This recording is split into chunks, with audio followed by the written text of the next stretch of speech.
USS George Washington, nasa Pilipinas na. Paghuhukay ng oil at natural gas binabantayan ng US. Sige China, kung matapang ka talaga, try mo ang guluhin ng paghanap ng Pilipinas ng langis. Makakatikim ka talaga sa Amerika. Kasalukuyan niyang nagpapatrolya ang nuclear-powered aircraft carrier ng US Exclusive Economic Zone ng Pilipinas, kung saan may nagsasagawa ngayon na drilling operation.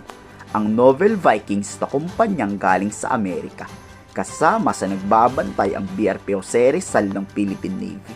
Ito ang video na kuha noong isang araw na mahigpit na binamanmanan ng Philippine Navy ang bahagi ng drilling operation. May magandang balita na nga agad sa paghukay ng langis.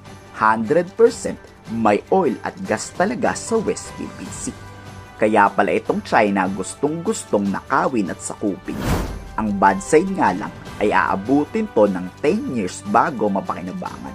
Mas okay na din, di ba? Kasi magkakaroon ang Pilipinas ng sarili nitong oil and gas production.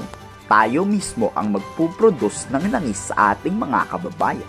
Exploration, drilling, and later on production of oil and gas. Wala ho tayong hinto dyan. No? It takes time to explore. Baka abutan ka ho ng 5 years. At kung may mahanap po dyan, magdi-drill ka probably another 5 years to develop the area, and then saka ka lang magpuproduce. So, you're looking at 10 to 15 years ho bago natin magkaroon ng actual production from exploration, discovery, development. So, medyo matagal. May panibagong good news pa ang gobyerno.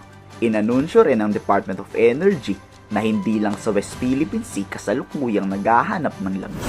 May ongoing ring oil and gas exploration sa bahagi ng Indonesia at Malaysia.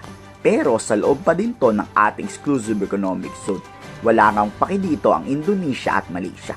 Kasi EEZ natin to. Sarili nating teritoryo. Kung siguro sa China yan, nako. Etong spokesperson na si Mao Ning galit na naman. Masisimulan na rin natin ang matagal ng panahon na hindi natin na-explore yung areas in Mindanao. Especially yung mga area na nakaharap sa Malaysia and Indonesia. Kasi ito yung mga areas na generally areas na nagpo-produce na on the side of Malaysia and Indonesia. So most likely, with the same geological age nung area, hindi malayo na makahanap din tayo ng ganong mga resources, oil and gas, dito sa side naman natin.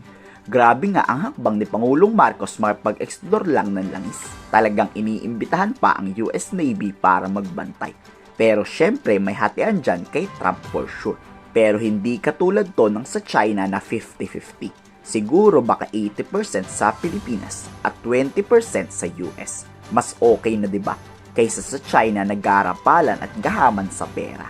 Kayo, ano masasabi nyo dito? I-komento sa baba ng inyong saloobin.